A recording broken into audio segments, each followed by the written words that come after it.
being used. Good to go. And we are live. Is it all good? We're all good? We're looking good in here? All right, we're live. Episode 7 of the Justin Spaulding Show. 7th straight week. Being consistent. You know, get some family watching live. A couple close friends watching live. 0 people watching live right now? 1. Well, we kind of messed this whole thing up. Yeah, it was skewed. We're rookies in the game. We're rookies in the game, and we sent out, I made a link for live, and I actually scheduled it for yesterday at like 5:45 p.m., even though I knew it was for today at noon. So if you don't know me, first time to the show, Justin Spaulding, entrepreneur, businessman, located in Wisconsin. We have 700 apartments. We have a property management company. We have a private equity company. We also started a painting company last year, and we're trying within the first 12 months to hit $1 million of revenue. I think we're going to be short. But 1 year will be, we started doing retail jobs back in May for our painting company. And so at the end of April will be about 1 year. I think we're going to be short of $1 million revenue. But we're going to get there pretty quick anyways. So I'm going to get this going on live. Today we're going to answer some questions. If you do join live, if anyone does catch this link and they're joining us live, feel free to leave questions in the chat. We're going to be on Instagram live as well. So there might be people watching. I'll obviously read the questions out loud too for those of you who are listening along in the car, whether you're listening live or if this is recorded and you're listening to us at a later date. But yeah, what else is going on? I know we got Ryder in here today, who's been initially started with us August, and initially started with us as a content guy. He's now doing some sales in our painting side, and then we also have Modine in here, who is kind of stepping in and dipping his toe in the content side with us part-time right now as well. So yeah, we're kind of in the room chilling, and I know Ryder usually adds some good pointers here every now and then. Ryder's got a 7 unit under contract right now in Northern Illinois. I hope I could share that. You're fine with me sharing that, right? Yeah. Okay. I think I shared it last week anyways, but I'm going to get this going live quick. If you guys want to throw the first question up there, I'm going to get live rocking and rolling on Instagram. And the first question that we have, hold on, I'm just trying to set my camera up. We can get you a mount. We just roll in here every day. We don't really make too much of a plan. Nothing's too scripted here. I mean, I was on phone call up until 1 minute before we got on here. So here we go. We're just rolling with it. First question is, would you recommend finishing up college and then real estate, or don't wait? The sooner that you start, the better. And this is what I was telling Ryder. We had this conversation yesterday. He's like, hey, there's this other property that I could be looking at. Should I look at it? Is it too early to look at it? I said, dude, just because you have a 7 unit under contract that hasn't even closed yet doesn't mean you shouldn't go look at other deals. Yeah, go look at it. Because what's going to happen is anytime that you buy a deal and you're doing this thing correctly, right? Anytime you do this correctly, you're always going to be like, oh, I should have started earlier. I should have done more earlier. I should have gone bigger earlier. So I would recommend, if you can start during college, start during college. I didn't start during college. I played college football, but I spent time during college reading and learning and then going out and start to implement what I was learning, which, was looking at deals. So I would go out, I would look at deals on site, and I would get the financials and go through them. Hey, what can I do better? Which I've talked about a little bit on the show before.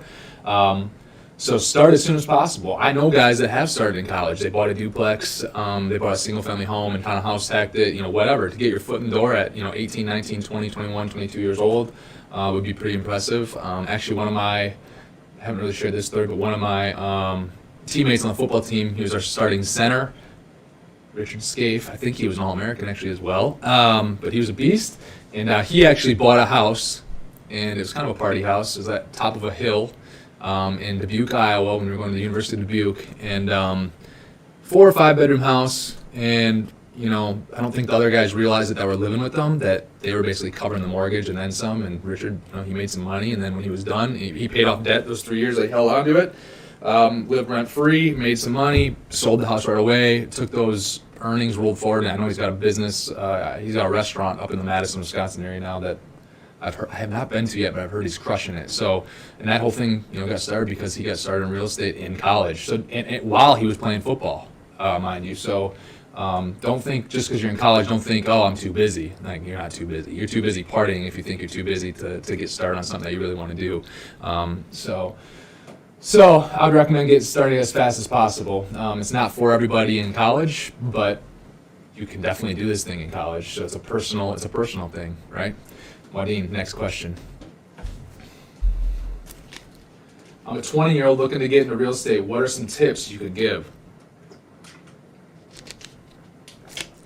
You got to get out and look at deals. You got to learn.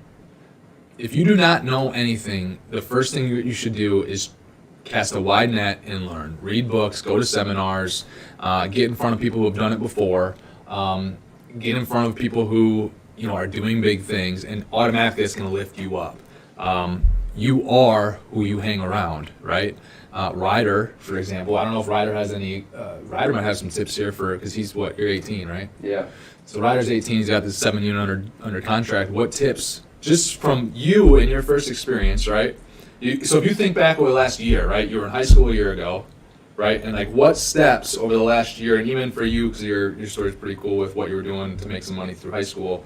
What steps did you kind of take to get to the position where you're going to close on your first property here at 18? That's 7 units. Find someone who's doing what you want to do and go work for them. So what'd you do? So what's your story there? I was gonna get my real estate license, and then I saw Justin posted.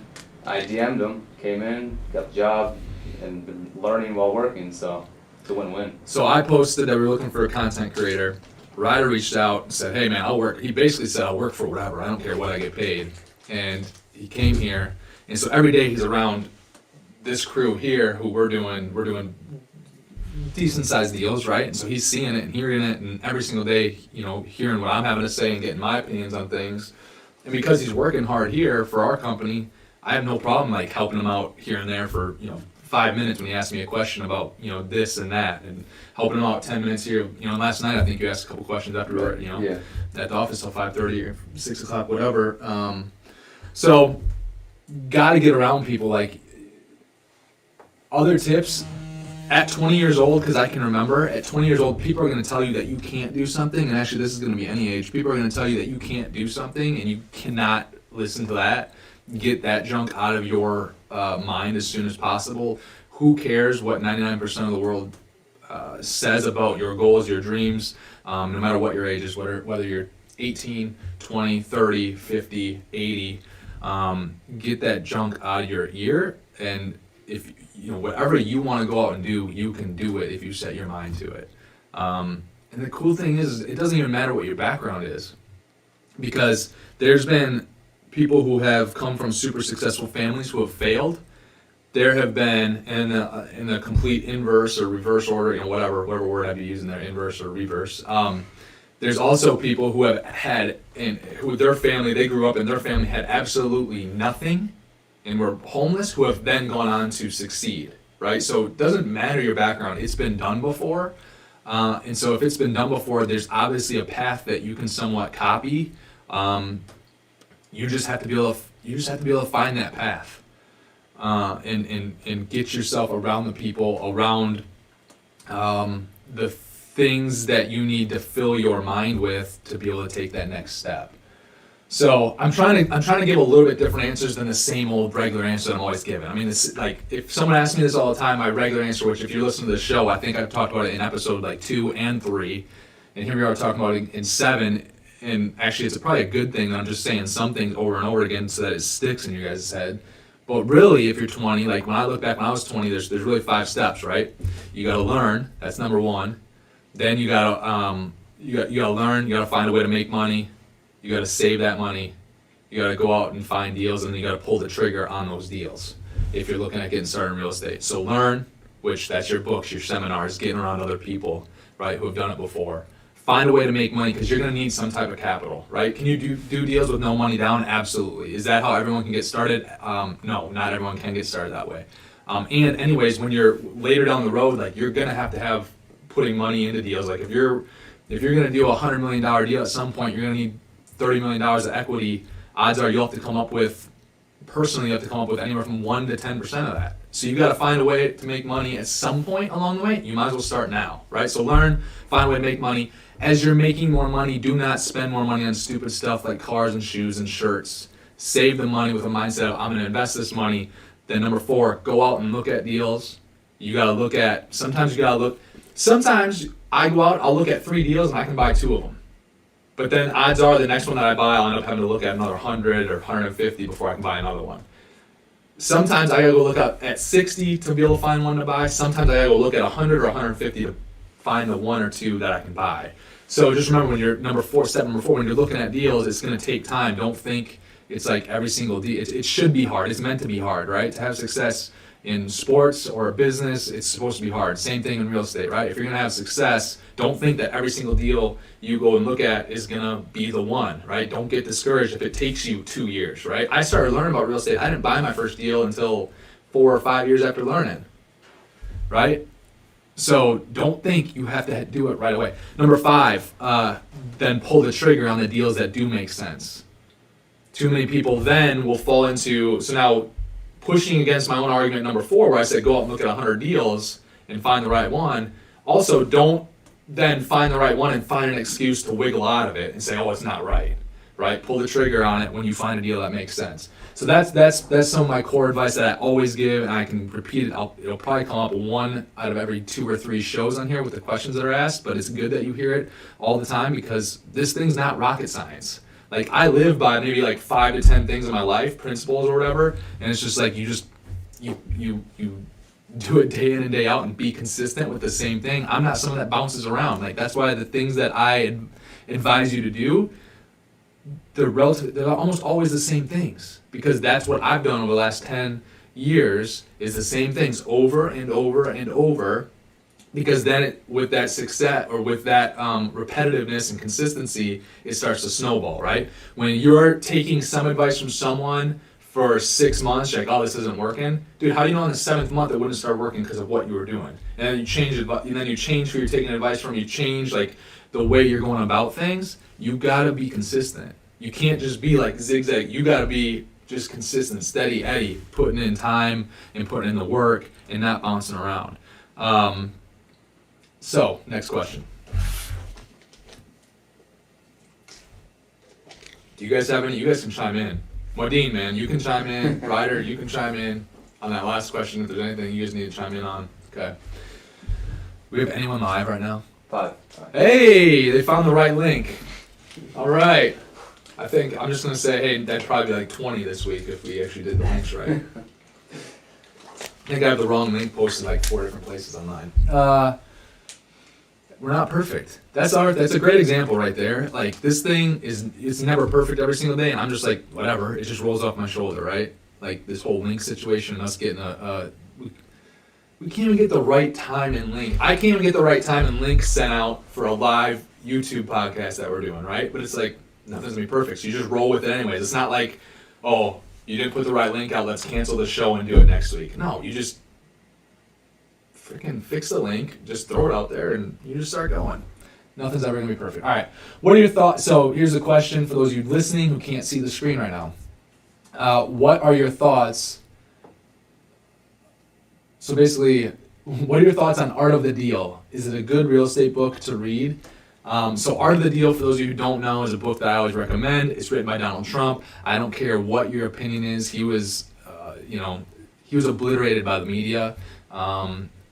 The one thing that I absolutely love about Donald Trump is he has always said the same exact stuff over and over and over and over and over again. And I know that because I started reading his stuff in 2008, before half the population of the country absolutely hated him. And I was reading stuff that he wrote in the late 70s, early 80s, and he was saying the same exact things then as he does today. Find another politician that's like that. You can't. So, just getting into the Art of the Deal, written by Donald Trump. Getting back to the question, is it a good real estate book to read? Absolutely. I use that book.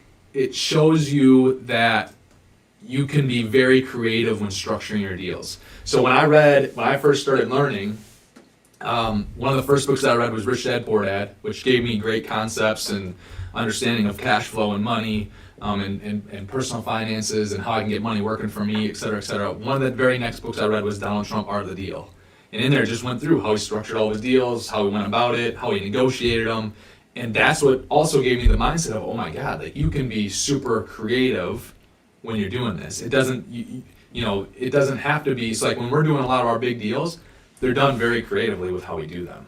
And a lot of that stuff actually stemmed from Rich Dad Poor Dad. It stemmed from The Art of the Deal. It stemmed from other books that people like to hate on because they think that people are just making this thing up. No, it's real. Like you can go out and do the things that are in that book. You can go out and do the things that are in Rich Dad Poor Dad. You can go out and do the things that are in The Richest Man in Babylon is another great book about money and all that stuff. You can go out and do those things. It's just some people are going to hate on them because they'll read the book and like, oh, this is fake, or and then they'll start to do the things that were in the book and take the advice for 2 months or 3 months. Like, no, you have to take that advice and use it for 10 months, for 24 months, for 35 months. Why are you guys looking at each other? Are we still live? I don't know. Yeah, we're good. And you have to do it over time and keep implementing it before it's going to work. So absolutely, that book is it's one of my favorite books. I still will go back and read Rich Dad Poor Dad and Trump, Art of the Deal every 18 months or so, because the first time I read those books, like Rich Dad Poor Dad, I didn't really understand everything. And so, but then as I started to progress and read other books, and I would go back to that book, I'd be like, oh, and more clicked. And then I started to, and the same thing with Art of the Deal. And then, so much of it, the first time I read it, went way over my head. But then I started to buy my own deals, and as I started to do my own deals and have the experience going along with the learning, now I would grasp more of the concepts every time out of the book. I'm like, oh, this relates to that, because now I have an actual story of how this actually like worked out and happened in my actual deals in real life. So as you grow, learn, get experience, and start to do these things, some of the content, whether books or seminars, whatever that you started with, don't think you become automatically too good. You should revisit some of those things, because you're gonna suck more out. More of it's gonna make more of an impact on you. You're gonna grasp more of the concepts that are in there, the subtle concepts. Like when I'll go back and read the book now, it's gotten down to so fine where it'll be like 4 words of a book now make a difference, because I've gotten much more advanced. Where when I read something, I'm like 99.9% of it's just, it doesn't, I don't need to take the advice because I'm already doing it. I'm like, I could write the book. But there's always that 0.01% that I can still learn and take from the book. So as you grow, you should still dive back into some of those books, because there's still great things in there, right? So absolutely, if you're getting started, or someone that's already started, those books like Rich Dad Poor Dad, specifically this question asked about Donald Trump's book, The Art of the Deal, yes, it's a fantastic book, and everyone should read it. And you should remove your opinion of what you hear about Donald Trump in the media, and just read the book if you're wanting to be successful in real estate and business. Because it's going to show you that it's a blank, well, this isn't blank, but it's going to show you that it's a blank canvas. It's like a white wall, and you're the artist. That's all deal making is. That's what real estate is. You're the artist, right? And so you can create and do deals however you need to structure them to have success, to get it done based on where you're at now. You can have just $100,000 to your name and go out and do a $40 million deal, believe it or not. You can. It'll be hard if that's your first deal, but you can do it based on how you structure it. Do I recommend necessarily starting that way? No, because it might, I would recommend starting earlier so you can learn concepts along the way, but you can. All right, next question. What are you guys playing with over there? No, he's trying to We set good? up his remote. Yeah. Huh? I think he's trying to set up his Okay. mouse, but it's not plugged in. No, I just didn't know if something was wrong or what. No, it's actually running way better than that computer was. So. Yeah, nice. We got some new equipment in here. It's Maudine's computer.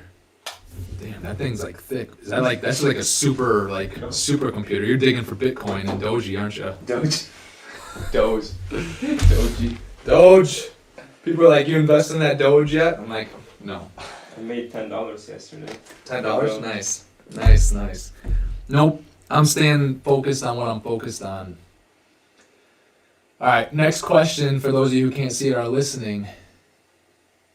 What is Daniel Kaiser talking about? The bell hit me up? Yeah, I didn't really understand that. Daniel, if you're still watching live, rephrase your question or whatever. I'm not sure what that means, or if you're just being funny, or if I said something that made you say that. Maybe it's over my head. All right. Next question is: should someone who wants to make real estate their full-time career go to college? I mean, it's a personal thing, right? You don't have to go to college to be successful in real estate. If you're going to college expecting that college is going to teach you how to do real estate, you will not be successful. You will not get out of college what you need to get out of college. If you go to college to network and connect with other people and all those people that are there, so that when later on they go on and have money and have success as, whatever, working for big companies or becoming CEOs of other companies, whatever, and maybe they can invest with you and everything. So it's all about the network. In my opinion, the best thing to get out of college is the network and the people that you meet. For me, I mean, it was the people that I met. It was, learning how to lead people playing college football. The things that I'm doing in real estate were nothing. Nothing was taught. Nothing that I learned in school made me successful in real estate. Zero. Absolutely zero. Nothing. Not accounting, not marketing, not any business class helped me do what I'm doing today in real estate, period. And anyone can argue with me that, no one's going to change my mind on that. I went through it. I know. I taught myself through college because of the books that I would pick up and then go out and look at deals, right? So don't think you have to go to college to be successful in real estate. You can start in real estate straight out. I mean, just bringing up Ryder again, skipping college, not going to college, coming to work here, and then going and having a 7-unit under contract right now, which, when's it set to close? 25th. The 25th of this month? Yep. It's a fast close. That's right. I forgot about that. Your inspection's coming up still, right? Yeah, You had we rescheduled. rescheduled for Wednesday. So, he's a great example. He's going to be in 7 units. He's going to have 7 units closed, hopefully by the end of this month, February 25th. Yeah. No college. And so stop thinking you have to go to college to be successful in real estate. And honestly, stop thinking you have to go to college to be successful in anything. Ultimately, I swear to God, I think where the world is going to go is even people that are like attorneys and veterinarians and doctors and dentists, they're going to be able to learn from the people actually doing it and skip this college nonsense BS that costs $100,000, $300,000, $600,000. Ryder's saving, Ryder, you saving like $40,000 a year. Yeah, I'm not even. And you're making somewhere between 30 and 50 right now. As a sales rep, you got unlimited earning potential here, and you're going to make an investment. So if that's swinging $40,000 a year to go to school, that's $120,000 of debt that you'd have through college. You're not going to have. Plus, you're already going to have money working for you, investments working for you, and you're going to have an income stream coming in. So you instead of going to college to learn, you're learning from me while helping me and my company grow. And I think that opportunity for people is going to be available more and more. And obviously there's certain licensing things still with veterinarians and attorneys and passing the bar, all this stuff. I get it, but that's going to be broken one day. And people are just going to be able to go and learn from the best. And while they're learning from the best, they're going to be able to give back and add value to the best, those best people who are practicing at a high level, give back to their practice via work, right? They're going to put in the time, they're going to put in the work. I truly believe that. It's just insane with how much debt people are getting in. Can't believe it. All right. He was saying he has notifications on for you, so the bell hit him up and told him that you were live, so the link didn't matter. Gotcha. So that means anyone else that had that set up last night. Yeah. So with the link that I sent out last night, people probably got a ding at 5:45 last night. Well, no. They get it when you go live. So if you post a video or anything, he gets a notification to his phone. So anyone watching on YouTube right now, please subscribe to the channel. Daniel, thank you so much I'm going to just give you a shout out. Daniel Kaiser, who's watching live on YouTube, just left a comment and said he's got my notifications on YouTube. So when I go live, he gets a ding, he joins in, loves the show. So please subscribe, be like Daniel, subscribe, and then turn the notifications on, turn the ring on, the bell on, so the bell hits you up when we go live. Daniel probably even has it set up. Daniel's so cool that he probably even has it set up so that whenever I post a video, it probably dings him. Yeah, it's the same. So Yeah. any YouTube. It's awesome. A lot of fans. Thank you, Daniel. Appreciate it, man. How many people we have live right now? 6. Yes. We Just have crushing 8. it. We got 10 over here on Instagram. There we go. 18. We should have. I need to get TikTok? for next week. I need to get my iPhone in here that I've been using, and we should get Clubhouse set up. Have you experienced Yeah, Clubhouse? I downloaded it because of Elon Musk. Yeah. Well, I told you about that 3 weeks ago, and you're like, "What's Clubhouse?" Remember? Yeah. I was actually I had a rider on something. Yeah, you were. So I think we should try to do that though. All right. Next question is thoughts on Airbnb when you're getting a vacation property. This whole thing, like the last 5 years, I have never wanted to invest in a property that's strictly Airbnb because of what happened during COVID. I know someone that they have multiple Airbnbs down in Florida. Thank God they were also invested in about 500 multifamily apartments because when COVID happened, you know what kept them afloat? The 500 multifamily apartments. So I'm not. You can win playing that game. You can have success playing that game. There's definitely people that are, but to me, it's like there's a lot more risk there. So if you can somehow hedge that risk to be able to, make it. If there's some way that you can deleverage the risk, so you have less risk on those Airbnb properties, fine.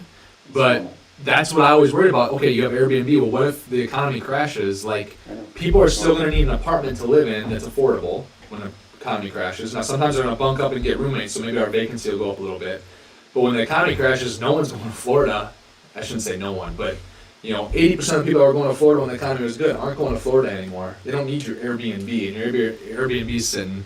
The government shuts us down and you can't fly anywhere, because of COVID. No one's going to your Airbnb. Right?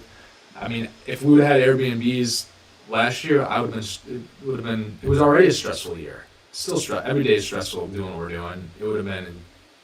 So I feel like the risk on that is much greater, and it's just a game that I don't want to play at this point in time. Doesn't mean I won't ever. Doesn't mean I'm right or wrong. Right? We know what I'm going to say next, but I still believe I'm right or wrong. I still believe I'm right. But doesn't mean huh? Or wrong. Yeah, we're wrong. I mean, that could be. But for me, in my personal journey, I'm just not. I'd rather go buy a 500-unit apartment building. For one of our watchers, if he's still watching, a 536-unit apartment building, if you know what I'm talking about, and on Instagram, then have one Airbnb or 5 Airbnbs or 25 or 45 or 500 Airbnbs all day.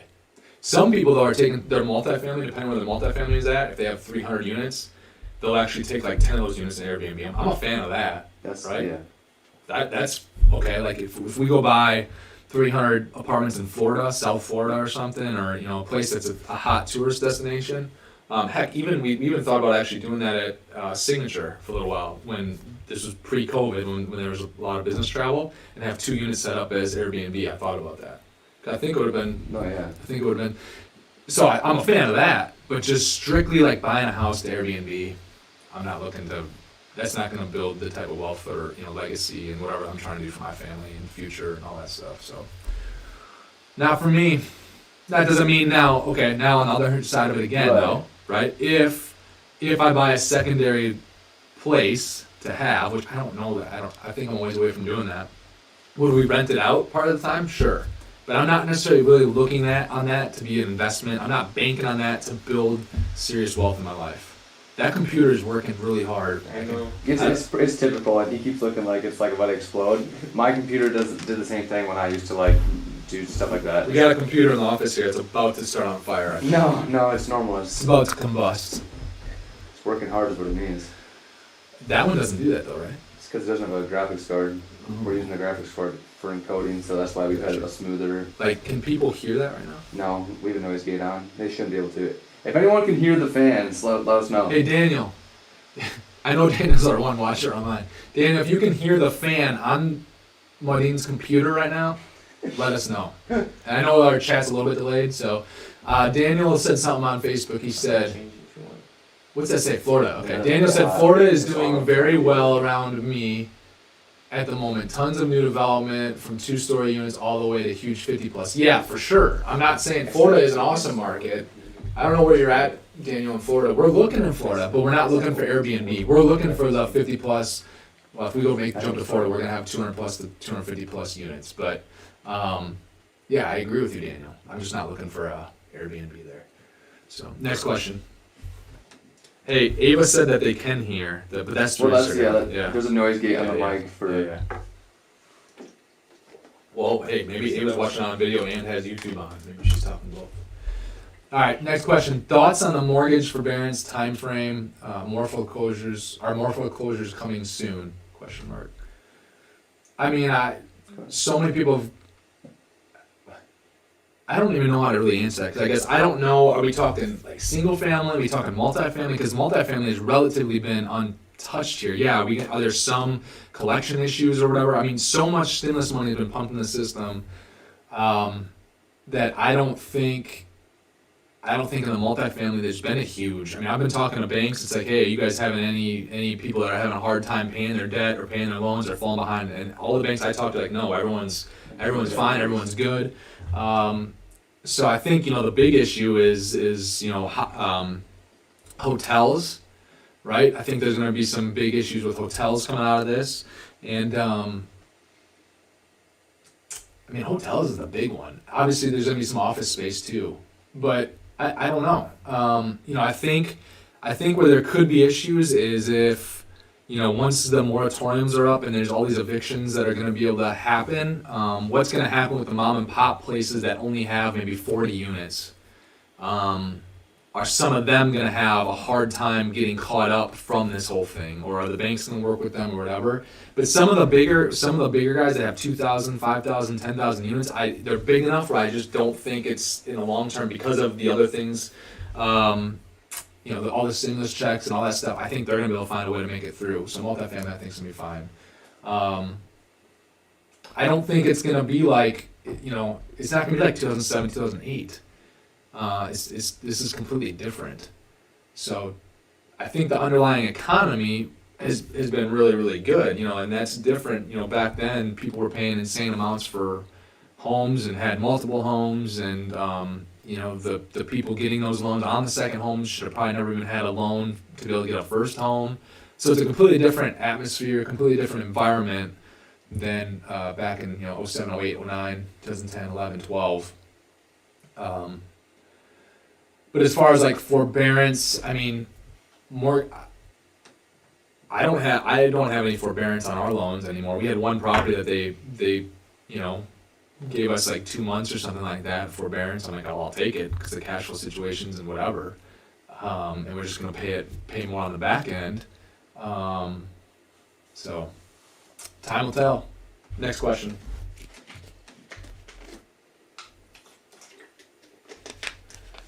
The question is now a good time to buy my second rental property? Duplexes and triplexes seem scarce at the moment. I think 10 years ago, yesterday, a year ago, 2 weeks ago, was a good time to buy your second rental property. So yes, now is the best time. The only better time than today was yesterday, and the only better time before, other than yesterday, was the day before that to buy your next one. Every day that goes on, I just really, really think the value of where people are living. So, as far as like duplexes and tri-units, I think some of those smaller assets could be overvalued right now. I think the value of big real estate, so 100 units, 50 units, 88 units, 200 units, 400 units, like the single unit, those single big large properties, I think that they're just going to be so valuable going forward. I really believe that. All the money that's been pumped into this system, I mean, inflation's coming, and there's people like, inflation's not coming, dude. What? I mean, there's been trillions and trillions and trillions of dollars pumped into the system. What that means now is there's more money in the system. That money wants to flow somewhere, right? You now have more dollars competing for the same number of assets, right? What happens? What does that mean? All right. Well, now you have more. If there's more dollars fighting for the same amount of assets, people are going to be willing to pay more because they want to get that money put to work, right? But also, if there's been all this money pumped into the system, the value of all other goods is also going to go up. Overnight, they pump trillions and trillions and trillions of dollars into the system. How is that not going to cause inflation? If someone can give me an answer on that, that'd be great. So yes, I think, getting your deals rock and roll. Now, what I told, and this is a conversation I had with Ryder, right? At some point in time, there will be, whether it's another 3 months, whether it only lasts 3 months or 6 months or 9 months or a year or 2 years or 3 years, there's going to become a time where it's going to be a rougher time, and so you have to be able to have a plan or cash on hand or just plan on taking less distributions from those properties to make it through that time and make it out the other end, and then you're going to be good. So you got to be able to plan for that. That's the one thing I'd look out for. So if you're looking to buy your second one, what happens if the market gets hit? What happens if we have an economic issue within the next 2 years?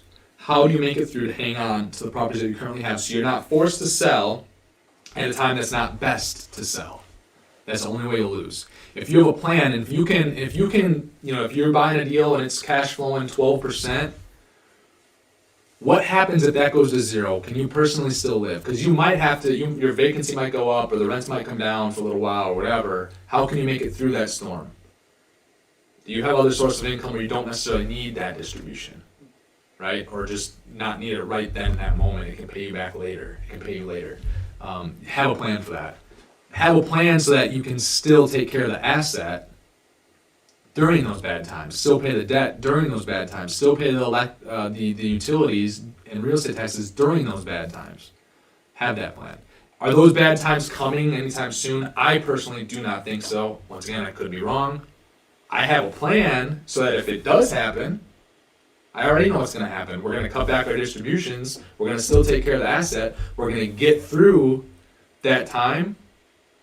And once we're out the other side of the window, once again, the value of real estate is going to go up. So if you play with a 30-year mindset versus a 18-month mindset, in my mind, you're going to win every single time. Because if you look at any 10-year window, 30-year window, 40-year window, there's always a time that it has potentially flattened out or gone down, but it always ends up going back up. I shared this one time a couple episodes ago. My grandpa, I think we were driving down Black River Falls, Wisconsin, and he said, I used to rent that apartment right there back in I don't remember if it was like the late 40s or mid 50s, something like that, and his rent was like $55 or $75 a month. And so I'm sitting there thinking, I'm like, Jesus, like rents are 10x, 15x, 30x what they were back then. Like, what does that tell you? As long as you don't have to sell when it's not best to sell, does that make sense, right? I said that right? Yeah. As long as you don't have to sell when it is not best to sell, you're going to make it. Just find a way to make it through. So always have that plan when times are good, how you're going to make it through if you're holding on to the asset and times are bad.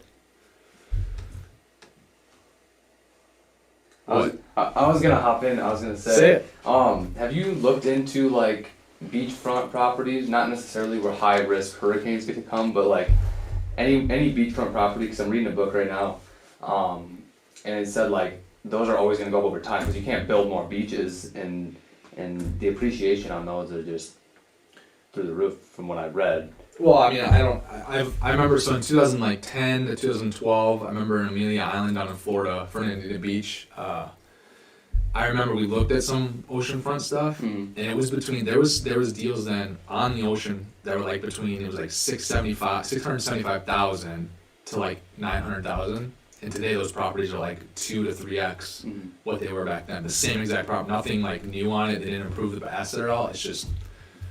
So, I mean, there's value to that, but at the same time, like, I don't know. The cash flow isn't as strong, Right, but, so you're gonna pay but more. the appreciation Yeah. will pay you in the long run. I think, here's the thing, if you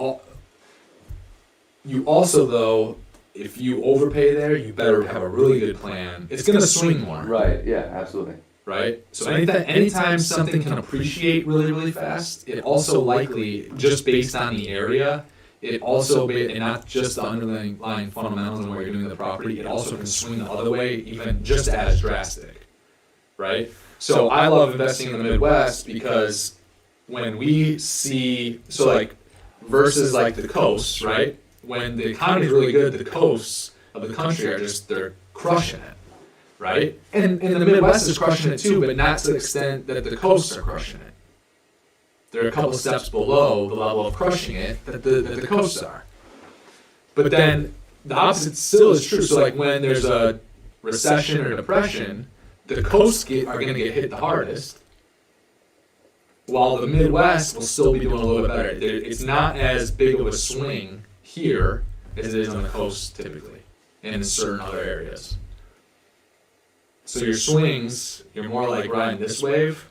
If you can see me on Instagram, you're more like riding this wave, right? And if you're just listening, I'm doing like little waves with my. But now if you're on the coast, you got like hurricane-sized waves, right? You're gonna be really high when things are really good, and then you're gonna be really low when things are really bad. It's gonna swing a lot more drastically. Which then, if it swings low and you can buy in those areas those times and ride it back up, right?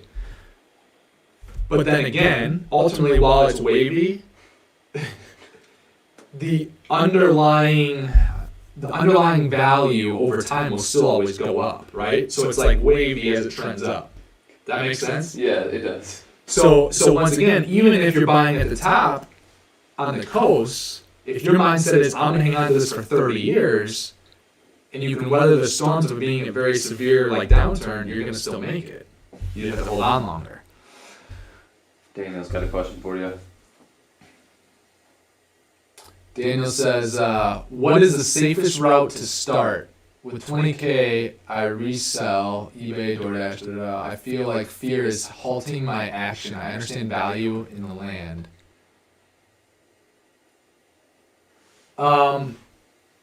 The safest route to start. So I guess the safest route is just because you have 20K, don't think you have to put it to work tomorrow. 20K is really not that much money. Like save to 100K, you'll have more options. Save to 250K, you'll have more options, right? So the safest way to start is the bigger. That bigger is better. I mean, if you want to be safer, if you can find a way to get into 100 units that are all at one location versus just getting into one single family home, the 100 units, and I argue a single family guy all the time, but like the 100 units at one location is by far a safer investment than having less units.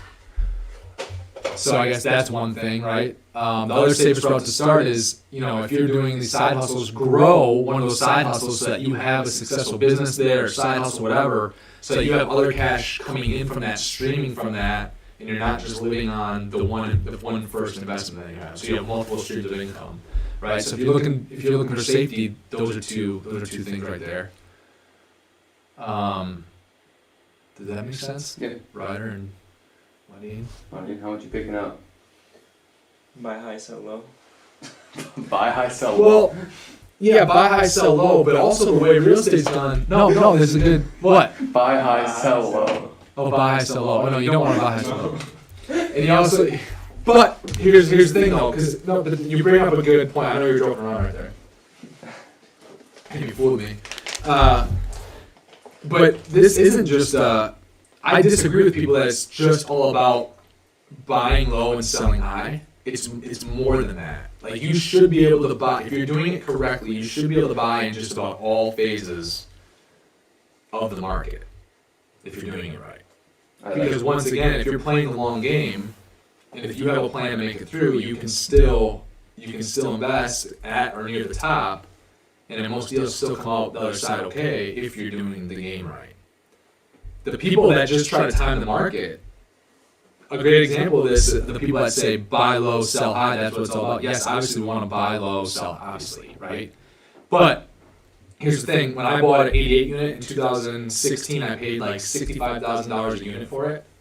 People are like, dude, you paid $65,000. I had Ryder and I were talking. Everything I talk about on the show, Ryder gets to hear like way ahead of you guys. So maybe you should just come work for us for free for a little while. About the company, you'll learn a little bit around here. Where was I at, Ryder? You bought like 80. Oh, 65,000 yes. So when we bought that for like 65,000 units, certain people are like, what? You paid how much for that asset? And today, like, if we list it for sale, the thing would go for 130. So now, this is the crazy thing. In 2019, we bought something for $93,000 a unit, 200 unit property, $93,000 a unit. People are like, you paid how much for that property? And you know how much one went for down the road? Went for 140. Are we gonna hit 140? I don't think so. Not today, but I bet we could hit 120, 125 with where it's at.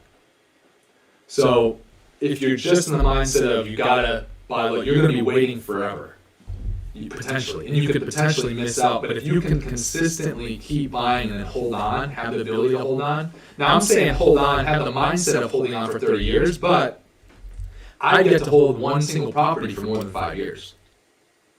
The longest I've ever held on to a property is actually our Delvin property. We've had that it'll be 5 years in November.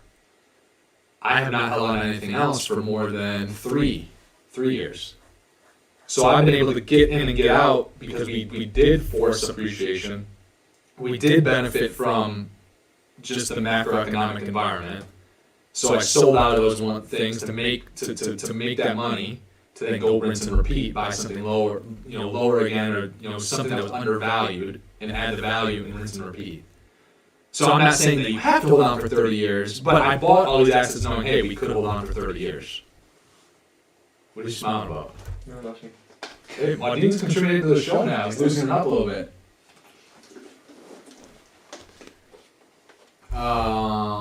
You lose depreciation after 7 years, right? Like you can write off depreciation. I gotta take this call. So if you're watching live, hey Ben.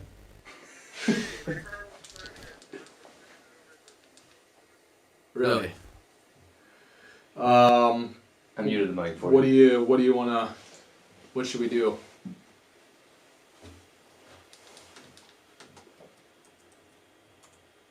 Music. Do you need me to get up there or?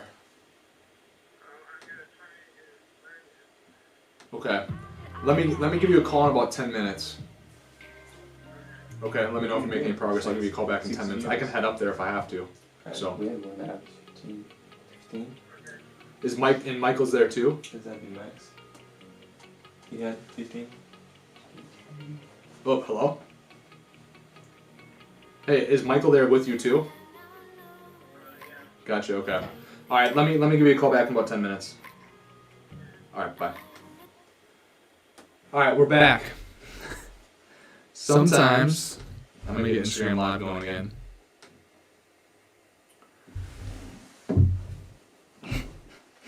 What? I didn't hear Just it. stop the podcast. No, I put music on for you. Oh, cool. Alright, we're back. I don't know where we were. I had to take a phone call. We're back. Next question. There's 7 or 8.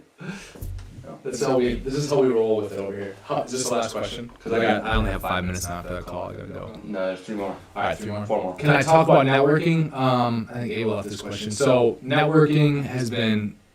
Here's one story about networking and the power of it. Right? You always, number one, you should always show up even when you feel like you don't want to show up. There's one time I went to Chicago. Didn't really want to go meet the one guy that I met. Met with him because he wanted to finance some of our deals. Met with him, and you know what? He's now financed 3 of our deals, plus he's also led us to other investors who have written in probably like $8 million into our deals. That's the power of networking. Show up and introduce yourself, tell people what you've accomplished, tell people what you want to do, and then they'll help you get there, right? Or they'll help the business get there. If you don't network, if people don't know about you, if people don't know about your company, the company that you work for, if people don't know what you're trying to do, they can't help you. Right? So that's the biggest thing. And in this world, it's like you get shamed if you talk about yourself and your accomplishments and what you want to do because you're viewed as egotistical or selfish. Dude, we all need to be a little bit more selfish. It's selfish of you to not share what you're doing. Because if you don't share what you're doing, other people can't be a part of it, and it will positively impact them as well. So you need to be more selfish in order to be unselfish. Some people are like, oh, the stuff you post. I mean, just recently, one example in particular, like, there was a seller of a property very upset with me. But he didn't get it. And that's fine, whatever. He didn't get it. But I have to do the things that I have to do to get attention. I probably would not be on Facebook, Instagram, LinkedIn if it weren't for the business here, if it weren't for me trying to grow. I don't really consume anything there. I put my story out. I put what we're doing out for the sole fact that I know I can get other people who can help me, will positively impact our company, and in return for our company having the success, they're also going to get rewarded, i.e. our investors. Right? If our investors don't know about us, they can't invest $100,000 to then get $250,000 or $300,000 back over 3 to 10 years, somewhere in there. So I got to be selfish to get attention and network in order for it to ultimately be unselfish. I need to be selfish and get money so that at some point when, and I don't know why I'm attracting wealth yet, but at some point someone's going to need something and I'm going to really want to help the cause. So because I was selfish and was worried about my personal finances for 10 years, I'm able then to be unselfish because I can share it with who I want to share it with. Right? By being selfish and worrying about your own company, you're also being unselfish because you're able to employ people and pay them $30, $50, $70, $100, $150, $200,000 a year because you're selfish growing your business. Selfish, right? Like the world wants to say you're selfish. By being selfish, you're actually helping a lot of other people and you're being very unselfish. That's my little bit about networking. I don't know if that makes sense or not. I don't think it's the normal answer you're going to get from people, but that's show up. Always show up. Tell people what you have done. Tell them your track record. Tell them what you're doing. The company that you own is doing. The company or the company that you work for is doing. Whatever. Right? You don't have to have your own business for networking to be important. You can get other opportunities. You can help that company you're currently at grow if you love it, all through networking. You can better yourself and you can better other people. But you got to show up, even when you don't want to show up. Then you got to tell people your track record and what you've done. And obviously, you got to listen to them too and what they've done and what they want to do because if there might be some synergies there based on what they want to do. Now you link up. Now you got a partnership that benefits everybody. So stop listening to most of the world and saying, "Dude, stop. Be more humble. And stop being selfish." No, be more selfish because ultimately, the more successful you are. The more you can focus on yourself, the more successful you are, the more successful you are in your role, the more selfish you can be from that standpoint, the more success it's ultimately going to bring everyone else that's around you and other people that you are linked to through your network. What do you think of that answer? Good. Makes sense. I tell you guys, it's good? I like it. I thought you were going to go. Huh? I thought you were going to go. I do. Throw one more up there. This is the last one, and then I got to make a phone call and we got to roll out. What did you find the most challenging when scaling the business? I think Ava actually asked this one as well. I mean, it's the people. The people is the hardest part. For forever, we struggled finding the right people. We're just now getting in the groove of like finding the right people and having pieces that really feel like fits and feels like more like a family, like on a mission to do what we're kind of here to do. So for sure, the most challenging when scaling the business hasn't been finding the investors. It hasn't been finding the deals as hard as that can be. The